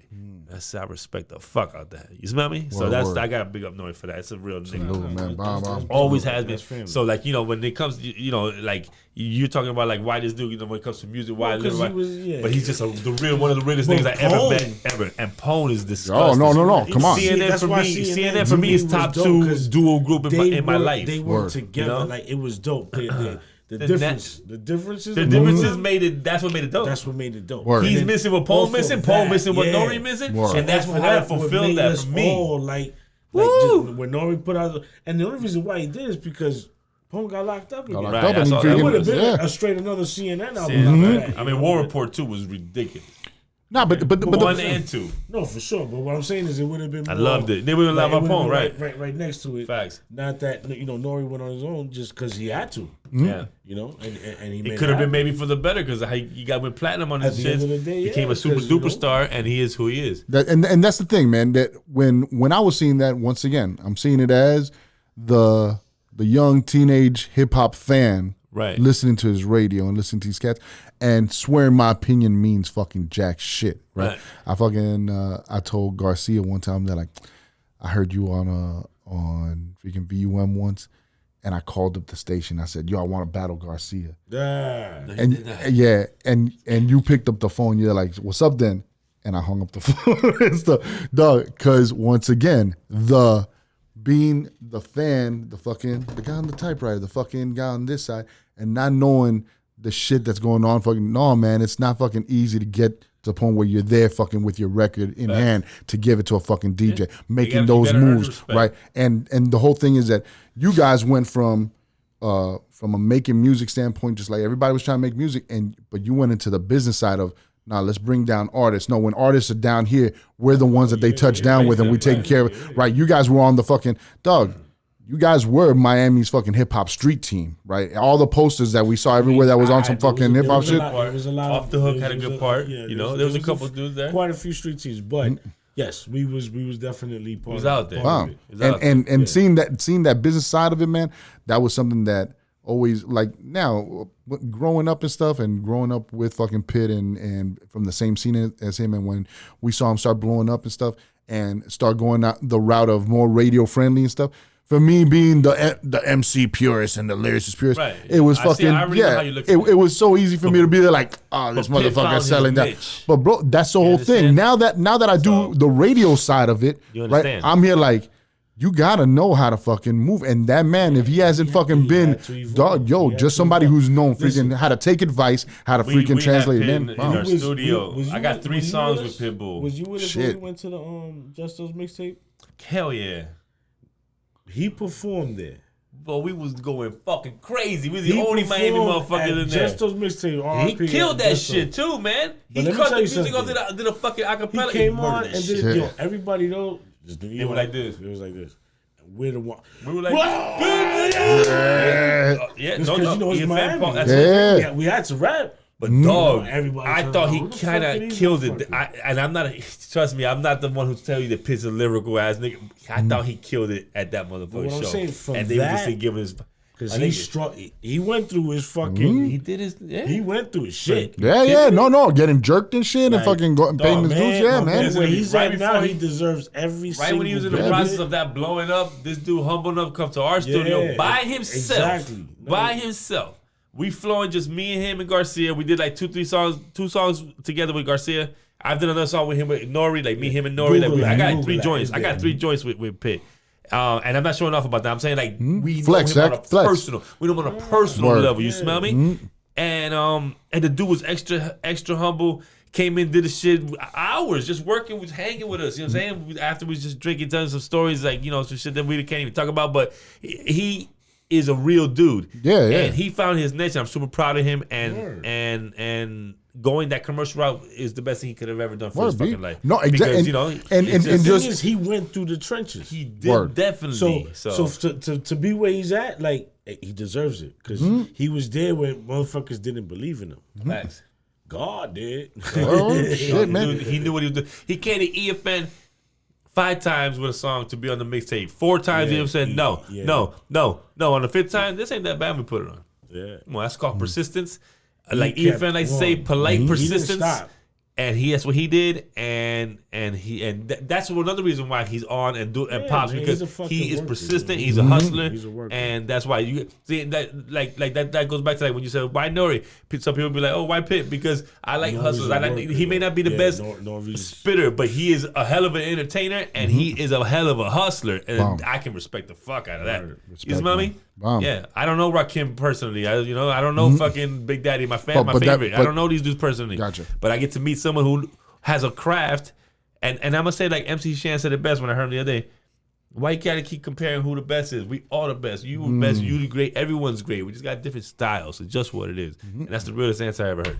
Yeah, but you know the great is that's business. Yeah, when it comes to the sales, how much streams you got, how much number was your fan base? Well, Eminem has numbers that no one will ever touch, and they still won't tell me he's the best. My man is on the Eminem fucking podium. Eminem, just telling you. He took this hip-hop I got that argument 100 times. And ran with it, and that shit is beautiful. I want you to promote the radio, though. Let's talk about the radio. Let's talk about your joint, man. So WVCC Radio comes from that spirit of the Saturday Night Fun Box, of WVUM Hip Hop Shop, right? It's what I learned from being a fan of that and how they introduced me and a bunch of kids from high school and college to fucking hip hop that we weren't getting out here, right? Okay. And introduced us to the local hip hop that we weren't getting on the radio out here, right? And it made me proud to know, damn, we got a fucking scene out here. We got dope cats who are putting out quality music and shit. That shit sounds good enough to be on. And because of that, whenever they would drop something of, yo, this is going on, or there's this open mic going on, or if we can go out to Fatlands with Snow White, I was like, I got to get out there. I got to find out, because now, okay, there's something going on for me. So that was invaluable at that time to the hip hop community of Miami, right? Having somebody that would be playing music, introducing us to shit that wasn't on, because by that time, BET was freaking going down. The rap cities were going down, getting mad commercial and shit, right? Just entertainment for that's all it is. It's fucking paid for play. Yeah, MTV don't even play music no more. Fuck, is there even an MTV anymore? I think that's it's all ridiculousness. Freaking 24 hours. Changed it from MTV to fucking something else. From 6 o'clock in the morning to 8, I think they play videos. Stop it. I kid you not. Really? Yep. From 6 in the morning to 8 a.m. Yep. The 2-hour block. It's called AM some shit. It's called Videos Are Back. I'm just saying. And then the rest of the rest of the schedule is ridiculousness. It's right. Ridiculous is for sure. When you smoking, that's the best fucking thing. This nigga's like, I love Rafa. I think that's why it's smart. The thing with ridiculousness is if if you dare to stop and watch that one show, they're all good. So you watch one, you're gonna Yeah, watch. nigga hooked. That's like going to Duffy's and fucking looking at the TV at the fucking at the fucking YouTube motherfuckers getting fucked up and shit, or the freaking like the blooper wheels and shit that they play at Duffy's all the time. If you go to Duffy's, they're always playing them shits and stuff. So me and my family go out there to eat, and if we look up, that's it. We're stuck. We're like, and that's all we're doing all fucking night, dog. Right. But that's me on weed watching ridiculousness. That's it, dog. Because fucking watching people get fucked up, bro. It's fucking why are we like that as a human fucking culture, dog? We love seeing other people get hurt, dog. We love it, dog. But WVCC, right? It came out of. Right before the pandemic hit, and it was just one of those. It was just one of those things that that happened right at the right time, right before the year before. The relationship I'm in now, my current fiance didn't grow up in hip hop, wasn't about the culture and stuff. My ex-wife, the DJ was cute. That's really, that's cute. He's scratching and stuff. That's like old school rap. I don't even want to hear scratching. You know what I mean? Like it bothers me. But dog, I was thinking, man, back in the days, is like people think the turntablism is an East Coast hip hop thing. No, man, dog, fucking South Florida, fucking Miami had some of the illest fucking turntables and scratches. The illest motherfucker in the world. But crazy, but before that, man, I mean, come on. You cannot compete anymore. Right. You stop. You cannot. Get out of here. You got your shit to be out. And as a fucking kid, he was doing dog 16 fucking out there. He was in clubs DJing. Yo. Stop it. Yeah, baby. We don't say the B word. We don't say the B word right here. We'll give y'all crazy. Crazy-o-matic. Yo, but crazy. My wife's there like, yo, I see that you're getting, because I recorded an album and I was going back into the studio and stuff, hanging out. And she wasn't about that life, man. She's an educator. She works in the school system and stuff. So she's there like, so are you gonna be doing this like full time, or what are you planning on doing? Are you planning on traveling with this? I'm like, no. All she's thinking is, oh, this guy's going freaking the J. Cole route, the Jay-Z right. She doesn't understand that freaking, no, I'm an underground artist and I'm cool fucking just freaking putting out my records and putting them up on Bandcamp and shit. They don't understand that shit, the indie route and stuff. I'm gonna tell you, my wife does, and I'm so fucking grateful for that. But proceed. There's gotta be some lucky guy. Yo, all she's there like. She's like, yo, I didn't sign up for that. I'm like, all right, so what's gonna be the happy medium and shit? Right. So I'm there like, let me just get some equipment, and instead of going out to studios and stuff, I could record at home, and I could run my own little radio show from home. Right? Yeah, I've always wanted to be a radio DJ. Now there's equipment that you could do it and stuff. She's like, okay, at least I have you at home. And she thought she was gonna freaking chain me up to the desk and stuff. This is how you're starting right now. You're saying WVCC. Yeah, so this is in 2018 and stuff, and freaking I started freaking from my living room and stuff. Actually, when I first started, it was one phone filming the other. I was fucking playing music on this phone and filming that shit and freaking putting it cheap as fuck. Then I got the programs and everything, but then whatever be we COVID hit, right, and locked everything down.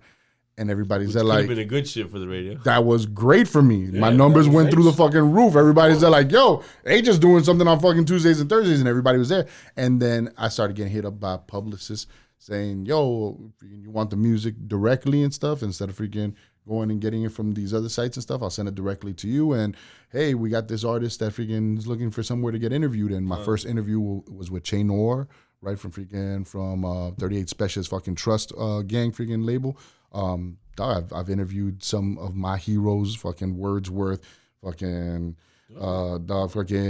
Curious from Curious George, fucking Homeboy Sandman. Just we've spent the last 2 or 3 years really living out my dream of being a radio host. Yeah, George? Old school Curious George. Curious, yeah. I honestly think it's my freaking conspiracy. Walk like a duck. Yo, it's my conspiracy theory that freaking MF Doom is still alive and he's on an island somewhere. He freaking faked his own death. He's on an island somewhere collecting his residuals. Tupac? But he's writing for Curious and stuff. He tells Curious, yo, here, rap all my shit, dog. Curious still doing shit? Curious is fucking dropping mad dope shit, dog. Fire stuff, man. Real dope. Real stuff. I didn't know. Yo, we interviewed him and Homeboy Sandman's there like, ask him about his jersey collection, right? Because whatever, I like doing the Nardwar thing and shit. When I'm interviewing somebody, I freaking hit up somebody I know, like, what crazy question could I ask him? Yeah. He's like, ask him about his jersey collection. And in the middle of the fucking interview, I'm like, somebody told me to ask you about your jersey collection. And my man's like, oh, what? Bommy takes the phone and goes into, dog. This man had like an original Mickey Mantle, dog. He had fucking, dog, old school fucking jerseys, freaking de la primera tela, dog, freaking nasty. His whole fucking closet was jerseys. Crazy freaking collection, right? And just experiences like that, man. Real dope as shit, and freaking with the audience there. And to be able to, before I used to be a dude who couldn't find too many people that were in the same wave of hip hop as I was and shit, right? And now to be able to curate the fucking kind of music I like. And what's dope about Miami is that we cater to a lot of different flavors, man, right? And down here you could find your dirty South, down South, freaking trap shit. Freaking, you could find your club shit, but you could also find your really dope lyricists, and that's the avenue that I've always been on, and I stayed on and stuff. And now I freaking managed to. It's what we know. You stay at something long enough, you end up being consistency. Yeah, bro. You end up being a beacon in it, man. Says, yo, that's why.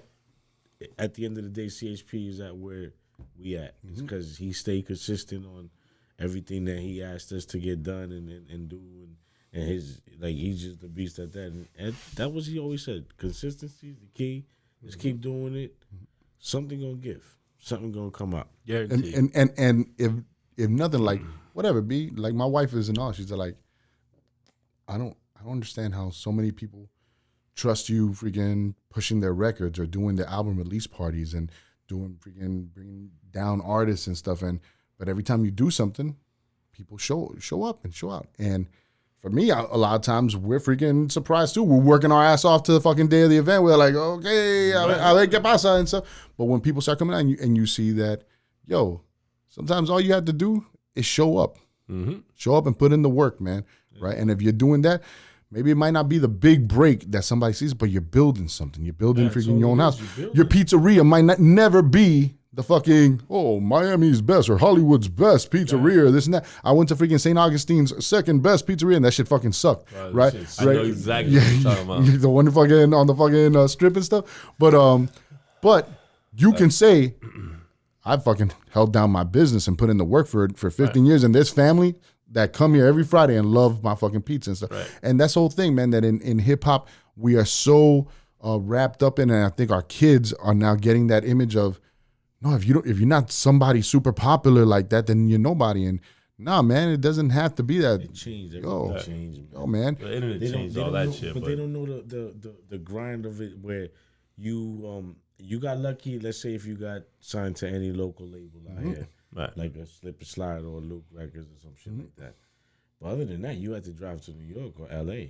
But to get your demo. But the matter of any of that, even if you got signed here, LA, doesn't matter where. No, I'm just saying. No. I'm just saying, like, you're right. What I'm saying though is, what's the main ingredient, the main core thing that got anybody? Hard work. You can never get past hard work. If you don't want to put the fucking work in, what I'm trying to say is, it doesn't matter what industry it is. Music, no, you're right. Restaurant. What I'm trying to say is, if you was in Miami, you got lucky that you didn't have to go far. So if you got signed to Slip and Slide or Luke Records, something like that.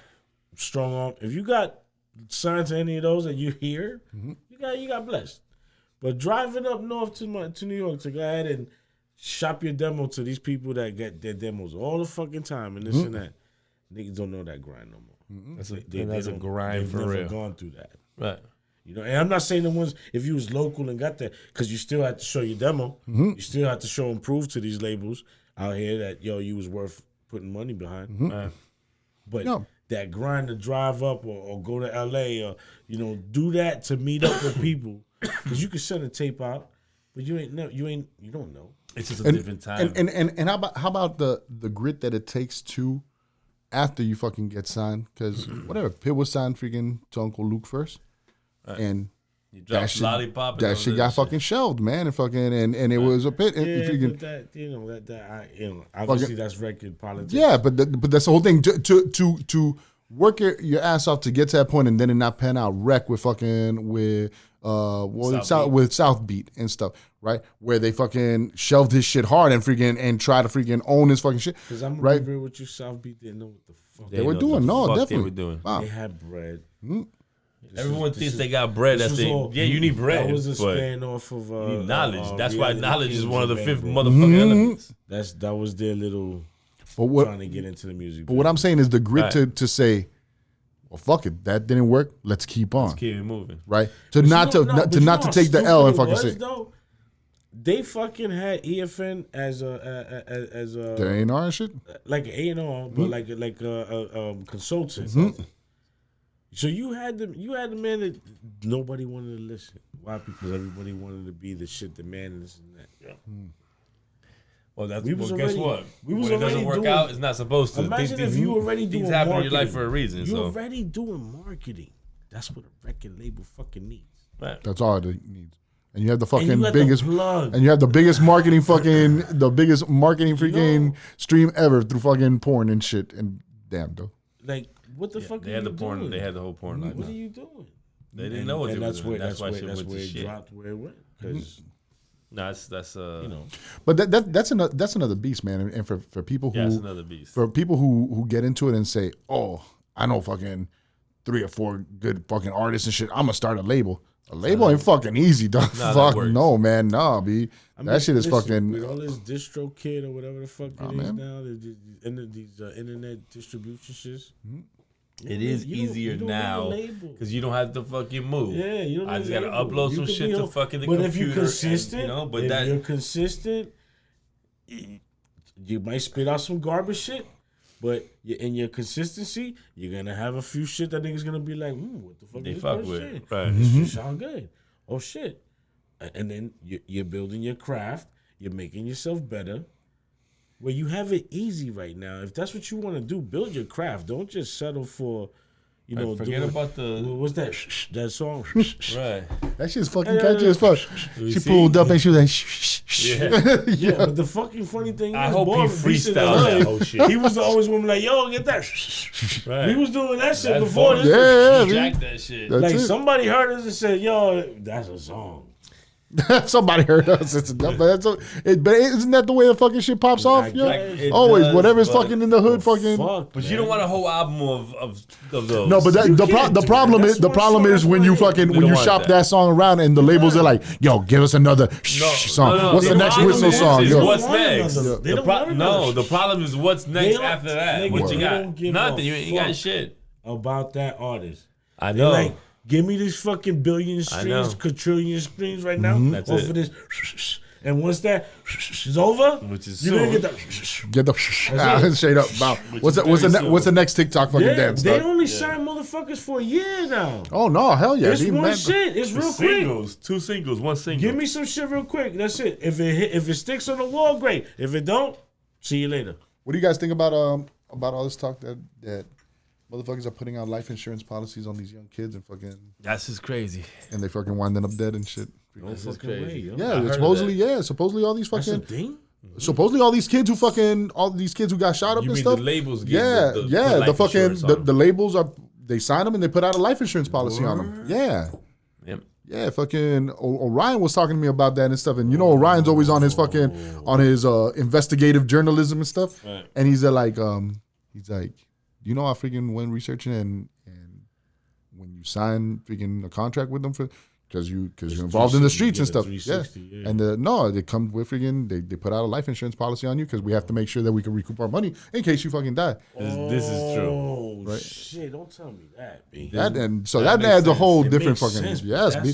They're like, we're making money somewhere or another and stuff. Freaking freaking Lupe on his last album has a fucking crazy line. He says, what's the difference between a posthumous album and a life insurance policy? He said, Spotify. Right? He's like, dog, if you own the rights to your album, right, and you died, your family's paid off.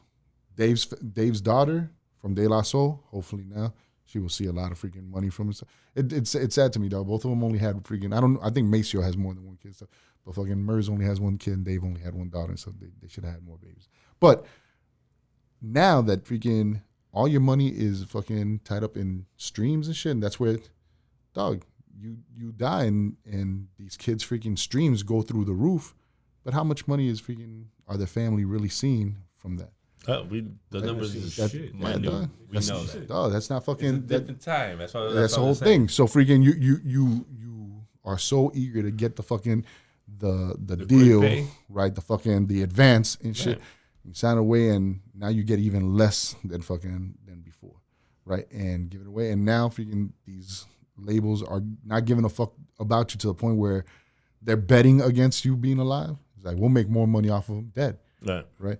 That's fucking. That's crazy. That's fucking nuts, man. That's what's really going on, or if that's nuts. That's an ill conspiracy theory. Well, one thing that a lot of these kids don't fucking know is a big word called recoup. Motherfucker, and what you spend comes right back before you get 8 pennies. Listen, that's what they don't understand. Signed 21 Savage need to do that.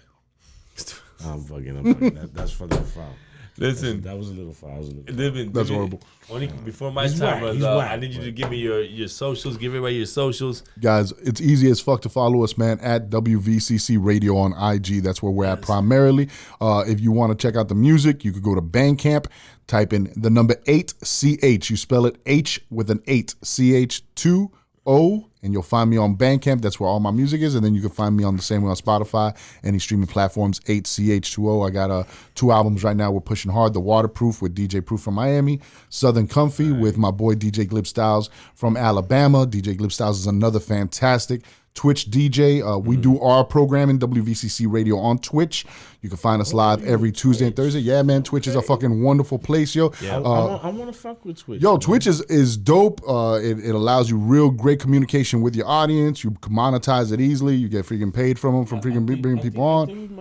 Yo, freaking... They have a Questlove on there. Monetized. I'm ready to ride. Yo, man, it's freaking. They pay us in beer out this bitch. You guys got the small beers. It's limited. You guys got the limited Modelos. I think I got one more case and it's a wrap. Time to find. So's our contract. So's the contract. Time to find a bigger sponsor. The contract was only 6 cases. What about? Can we get a contract with tall beers out this motherfucker? No, this is the modelitos. But Twitch is where we're at. You can find us at twitch.tv /WVCC Radio, and the last Saturday of every month, man, hip hop has a new house in Kendall or in Westchester, right? Fucking Lincoln's Beard Brewing has opened their doors to Westchester. And Westchester. And Westchester. We'll give you Westchester. Westchester is not far from Kendall. I'm telling you, people argue with me. Orion will argue with me to the death on this stuff.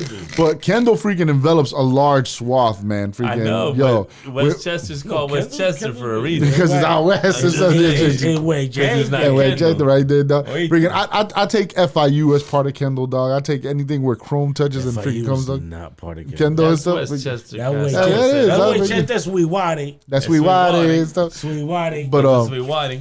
But yeah, man, freaking the last Saturday of every month, Lincoln's Beard Brewing. It's right there off of Bird Road and 73rd and stuff. I want to check out the next one. That's please, man. Westchester, Bird Road and 73rd. It's right there on the. It's on the 73rd. 73rd Avenue on the east side of Palmetto and shit. Yeah, that's fucking Westchester. At Westchester, right there. You can smell the chancletas freaking. You smell them, huh? Yeah, from 87th and shit. But you can smell the carreta from down the street. That's guaranteed. That's what we do after. We go to La Frita around the corner. I got you. Rey de la Frita right down the street. Yo, but yeah, man, Lincoln's Beard Brewing is a fucking dope ass spot. They got fucking great graph there. They got fucking the beer is awesome, dog. They got tacos and tattoos on premises. Stop it. Yes, they had they used to have a food truck there, and then they just took off the wheels. They put that bitch on bricks and shit, and it's in the back and stuff. And dog, it's there pumping out food on every time we go. We fucking run them out of food. Tacos and tattoos, dog. Dog, hold on. You don't know about tacos and tattoos, Eddie? In Kendall. I don't have no tattoos. Dog, Eddie, 104th and Kendall Drive, tacos and tattoos. That shit is fire. No, I mean 104th. 104th, right there. 117th, right down the street from Miami-Dade. Yeah, bomb. That shit is fire as fuck. That plaza. No. It's where Don Shula's Burgers used to be. You're talking about 104. You're talking about 104. It's actually I'm sorry. Let's reverse. It's on 120. It's on 128 for some of that and 117. No.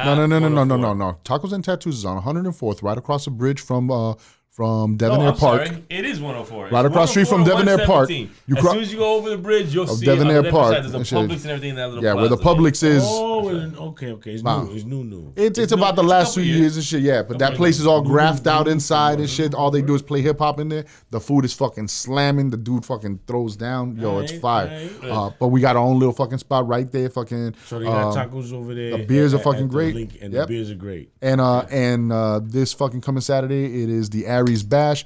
We're gonna have Salazar de Tabaquero's album release party out there. Okay. Right. We're gonna have the reunion of SLP on stage. The 25th, last Saturday of every month. The last Saturday. Remember that. What time are you doing that? It's gonna go on from 8 to 1. All right. So from 1 to 7, we're gonna do across the street the Pisces. Bash, and then you guys bring it over and stuff. It'll be hard. But we got Orion celebrating his birthday. Salute to all our Hialeah Massive, and we got headlining, man. We're bringing Sky Zoo down, fucking to headline and stuff. It's gonna be fucking real dope. Sky Zoo, who's that? Sky Zoo, the rapper from fucking Brooklyn. He's got one of the fucking hottest albums out right now about fucking about the Snowfall series. It's called fucking The Mind of a Saint. Yeah, you haven't heard of Sky Zoo, man? Nah, yeah, listen.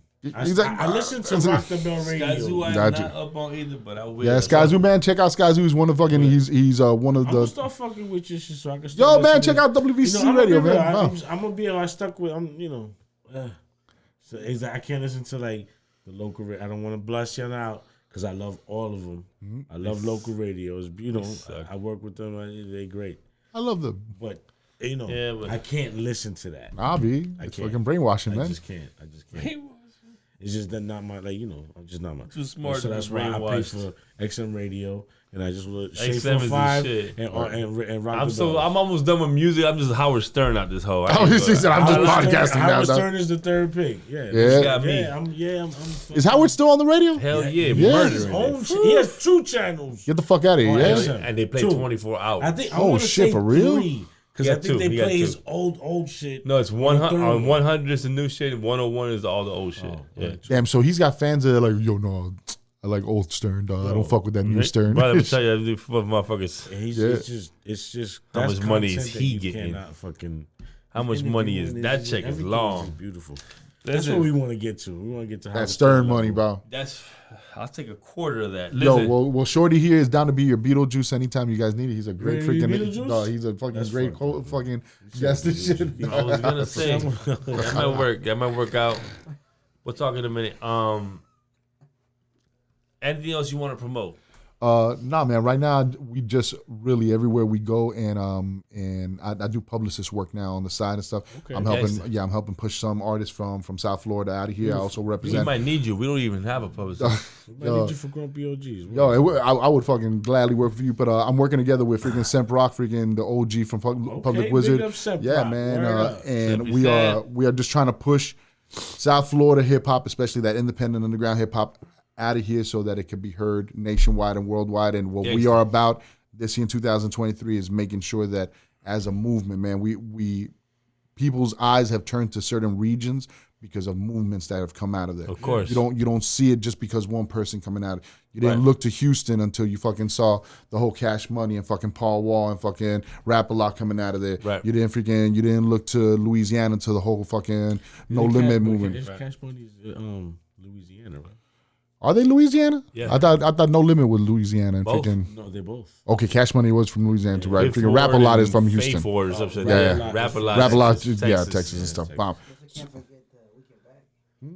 Well, we do journalism every weekend. We put out a freaking new music review of what's going on in Miami hip hop and independent hip hop. But we're really about, if we all put out dope shit fucking in a year, constantly, fucking every 2 weeks and stuff. When I get my single out UPS, dog, fucking I push that shit hard as fuck. Una puta sucia, backed by the remake of Baja Panty, dog. No, the backed by Fly Tetas. Fly Tetas, dog. That Fly Tetas is classic, dog. We got the whole album already ready to go. Huh? Fly Tetas. No, I know. He told me. I'm happy y'all know it. Yeah. You know it's from Jose Chinga, right? Jose Chinga is the guy's name? Jose Chinga is his name. Look it up. Jose Chinga. Well, Flight Tetas is gonna So be. in New York, fucking the reason I know that is because my ex. It wasn't. He didn't rap or anything. He just talked about it. He just said, "I like girls with small titties." Oh yeah, big I titties, do remember that. Little But titties. I know that song. I'm talking about we gonna make a whole Fly song. Tetas. Fly Tetas. Fly Tetas. And UPS is gonna be the shit. UPS. Yeah. Una puta Una puta sucia. Una puta sucia. Una puta sucia. UPS. The video will obviously be You guys are getting too influenced by fucking Mr. That Pinga here, dog. No. Because we do the parody albums. You know what I'm saying? in it. Yeah, but the Pinga's gonna fucking. That's my brother. That nigga's gotta be in that shit, dog. That's a little King. Listen, Yo, so salute to the little King of Kendall fucking dog. He does, man. And dog, when I fucking started fucking with Mr. That Pinga hard, dog, was and pause freaking for all that shit that I just said. But freaking when I first started, don't worry, I'm not from New York. Go ahead. When I first started fucking with Nick, dog, was bro, when that man posted up, yo, I'm on the corner right now of 137th and Bird Road, fucking selling my album out here, dog. Fucking come by and fucking buy. Fuck with me. Yo, dog, and I'm there like pulled up and shit. Let me tell you myself. something. That dude right there, though, he's young, way younger than us. He's like honorary crazy hood. Because he always be like, yo, and his like, hustle's unfucking deniable. Whatever the fuck you want, nigga. His hustle's undeniable. Yes, okay, man. Yes. And consistency is the key in anything. If to sell ice, you got to keep it frozen. You got to be consistent. You smell me? And that motherfucker's consistent. I mean, like, I can't turn my fucking phone on without seeing a new video, a song. Yes, and always. That's my bro. And I feed off off hustlers and like. That's what I respect about that kid. Big up to Nick. He called himself the King of Kendall. Mm-hmm. And even I felt something way. I was like, yo, E, who's this little critter I saw you post on Crazy Hill? He called himself King of Kendall. Mm-hmm. You know, because, he offends the King of Kendall. In our eyes, he's always been Mixtape King. Mixtape King. And so I called the general. We call him the general. So he offends. This is an inside thing. And I called him up. That's he goes, I gave him the pass already. He's like, don't worry about it. He's good. So I said, fuck. He goes, you should embrace him. The kid's actually cool as fuck. And what? We met him right since day one, the cool as fuck. Just a cool kid. Listen, he's a humble, cool kid. If you give us a good vibe, yeah, we give what we receive. You know what I'm saying? No joke. But we love to shelter out. We love to blotting motherfuckers off because we have a big crew. We don't need anybody. But we love to also be friendly to show love. You know what I'm saying? Like everybody knows I'm an asshole. I love to make jokes. I love to clown motherfuckers. But I give you the shirt off my motherfucking back if you need it. I'm a clown you while I give it to you. But that's what I do though. Like I'm an asshole, but I'm a consistent asshole. I'm not an asshole just on Tuesdays. Every fucking day. I'm a dick. Yeah, I could vouch. But for a reason. I can vouch. Yeah, but I help. If I got it, what you want? In my restaurant, it's real. Motherfucker, I've been trying to do a feed the homeless drive for fucking 2-3 years. No one, I can't get it organized. You understand? Well, see, but you understand? Like I don't care. I pay for all the food. I give a fuck. People need to eat every day, not just on Thanksgiving. Word. You smell me? So that's what we about. We help people, but we like clowning. It's just what the fuck we do. And it's the fact that when the fucking first EFN mixtapes were coming out and he was placing people that not everybody could get on it. That set a standard, man. Yeah, right? And it gave people something to fucking work for, bro. Yeah, and that fucking man, the circle's closed. That was being stern. Yes, man, that's it. Just hip. If it's not to a certain standard, then what's coming out? Then what's coming out of fucking Kendall? Then what's coming out on these mixtapes? No, we're gonna fucking sound toy as fuck. Right. Yes, man. Bam. I mean, shit. If we getting freestyles from the motherfucking artists out, forget about it. How the fuck are you gonna come lame? Nah, you can't do that. Word. You can't do that. And I'm from the hood. Don't think those freestyles that you heard on those EFM mixtapes came because they just said, "Yo, we want to send it to you." No, we had to go work for those shits, man. We had to be in the street with a box bigger than this shit. Yeah. 2 times that fucking size, 4-track. Walk up to a motherfucker. Hey, can we get a drop? Then pull out the shit. Then find a plug. Then give him the mic. Hey, 2 seconds. We gotta set it up. This shit ain't just there. But because of that, you motherfuckers stayed imprinted in motherfuckers' heads because you were willing to do that shit. It was different. Dog. It was different. And motherfuckers knew that shit. Yes, man. Again, but also it's the love of the culture, love of the music that we had for it. It was awesome. Like, cause those days were awesome. There those was hustle days that was more fun doing for me. Street teamwork, and when they saw how hard it was, and it was just so much, and it's not easy. they wasn't around. Boris was the only one that stuck around. Beast in the Hood. He been with us. He was a street team with me. Old. I had him in clubs when he was 13. 13 years old. I kid you not. I had him in Mansion. Kid you fucking I had not. him in 13 all years them old. fucking clubs. Put a pair of glasses on him, walking right the fuck through. Yeah, facts. I had him in all them joints. Big facts. So we was in Oxygen every Monday. Yeah. On a Monday night, I had a little 14-year-old in there. He was popping off all them girls and shit. Yo, dog. Different time. Yo, you know my ex brother-in-law Wendell. That's the first time I ever met you, fucking. Wendell, I know that name. Wendell Portillo, dog. Fucking. Well, I don't know last names. Big I know Wendell, dudes by like fucking, color of their car and shit Big like Wendell that. No fucking, facts. I don't know last names. Remember big Wendell ass with the red car? Remember? Big ass Honduran. He had 4 brothers and stuff. It was Frank's older brother and stuff. Fucking. And that shit sounds so familiar. Bro, he used to, I forgot what label he was pushing. Something with a fucking machine gun on it. Fucking but he took me to your crib one time. It was the first time I had ever seen a jar full of fucking flour and stuff, right? He's like, yo, come through and stuff. I was just rolling out with him. He's like, I'll take you to some guys who do some music and shit.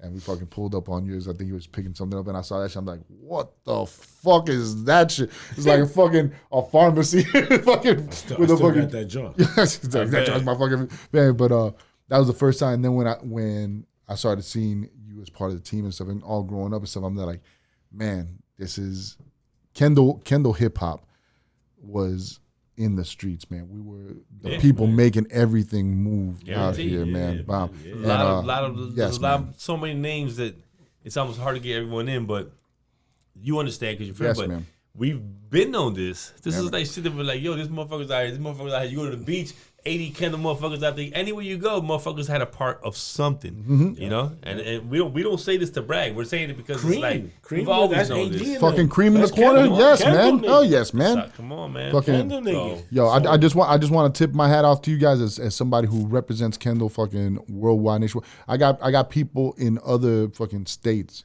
asking, yo, what's Kendall, Florida? Yo, what is that? Is that shit fucking? Because we make it seem like a hip hop fucking mecca. It's a beautiful thing that they're even asking. Yes, man, and the fact, and I just want to tip my head off to you guys because the reason that we have something so dope to represent, right? You guys are a huge part of that, man, and from the new school of fucking cats representing Kendall hard as fuck, man. I just want to tip my head off to the OGs, man, to CHP, because you guys we always hope that we salute you because you keeping it going. You keeping it going. You keeping it going, and that's dope. Because if we started, you are the one that's gonna keep it going to push that out there. We're gonna keep doing what we do. We ain't gonna stop. You know, we're never gonna stop. But to know that we have that extra, that want to do that, I just feel that. Like to add to what he's saying, that there's just more representation of Kendall out there everywhere. Besides you, there's just a lot more of it, like this generation, and I love it. Yeah, and it could be maybe we sparked the word Kendall in the sky, and now it's being said. Who gives a fuck what it is? It's just as long as it's at where it's at, I'm happy. Like I said, we always say, ladies, don't be ashamed of your body. Right. Relax. Don't put garter belts and all types of shit. We don't need that. Where you make it harder for me to get it in. You talk straight you know what I'm saying? Why you make me work for this shit, bitch? If you gordita, be happy that you gordita. Right. And I'm trying to feel some skin, not your fucking love. At the end of the day, if you're a gordita and you're wearing a faja to look skinny, it takes me 2 hours to take it off, and I'm gonna know you're a fat bitch when it's off. And after I take that shit off, and then she says, "What the fuck?" Right? I'm gonna love all of y'all no matter what. Don't worry about fuck the faja. Now you got the stretch mark of the fucking metal bars. No. That's a whole other story. I don't know about I can't. We didn't get to the ass eating with you. We're not gonna go there. No, he just say he's a Christian rapper too. So no ass eating conversation for him, dog. No, we can't. We just pray for it before, dog. We're not. I just said we're not going to that. Yeah, dog. Fucking yeah. I said, Lord bless this ass, and have you eaten that? Dog, I can fucking tear up. H, listen to me. God has nothing to do with this. To eat some ass. God has nothing to do with it. When God bless you with a wife and you're in a union, you be as freaky as you want because you're married. You're supposed to, as long as you're doing it with one person. No, I do it with several. He's like, I hate multiple asses. You understand what I'm trying to say? As long as they went and took a bath and they got it nice and clean. Right. But you like them out the gym too, don't lie. But they gotta have that Victoria's Secret spray. That's masking funk. I'm not funk. It's the smell. It's you're smelling the Victoria's Secret is masking the dog. funk. So do you think, Gigs, that you're like mad tapped into like your savage freaking like dog fucking nature shit? Because that sounds some fucking dogs fucking go crazy over the fucking. No, it's because you start off at the pussy and then you end up in the ass. You gotta start off with the pussy. Dog, when you mix that shit up, that's like cross contamination, dog. You stop. Fucking that shit. No, that's when you put your ass and then put it in pussy. Don't do that. Don't do that. That's why I said you gotta start at the pussy. Yeah, and then work your way down. Gotcha. Because you can't go the other way. Right. You go the other way, then like let's say you eating her out and you eating her out. Yeah, you give her UTI. You eating her out in her clitoris. She comes 20 minutes later. Then you start. You want to keep her going crazy, so you start sucking on her, and then you go down to her ass. Now you go to her ass, and after you finish doing whatever you do to her ass, then you start fucking because you're not gonna go back to her coochie. I made a girl bust eating a ass. Yeah, yeah. They come to the. All their they come like no, I've made them come fucking fingering the ass. They come like that. Yes, facts, big facts. But bust like if I was eating that coochie. Yeah. Damn, you're a fucking ass eating expert, dog. So it is Eddie Giggs, the ass eater. Listen, I was eating ass since like this is fucking stamp. Since 03. He opened up the LLC last year. This is 20 years eating cool. He got an LLC last year. He's got YouTube fucking tutorials, dog. You can't just eat ass. You can't just eat anybody's ass. And you just can't eat anybody. At least know the bitch's not last name or something. Ed, dog, you're fucking wasting these stories, dog. You have to make YouTube tutorials on fucking ass eating, dog. Ben said this thing got some. Stop. We got some shit. We got Grumpy OG tutorials. The Grumpy OG tutorials. Grumpy OG path, and then we're gonna go into the Weird Al Yankovic. Yeah. We're gonna be the Weird Al of this generation. We gonna do the parody. Parody raps. All right. That's UPS. Yes. Don't call me. Send me a text message. Like we got songs. Okay. It's just coming. We got some songs on top of the parody. I don't want to talk to you. Send a text message. Send a text message, bitch. Send a text message. I ain't trying to talk to you. We got songs coming. The UPS is good. We're gonna start with that. You know what I'm saying? It's gonna be dope. And then we're going. Let's forget about that.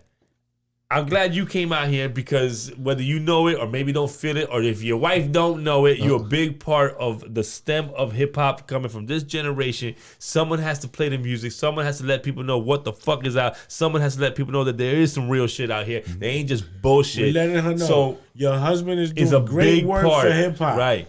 Just because when we leave here we're going to the strip club don't mean shit. Nothing. I might or might not eat an ass out there. I'm gonna make sure he doesn't. I'm gonna make sure he doesn't either. Because I'm gonna be eating that. Right. Not on camera.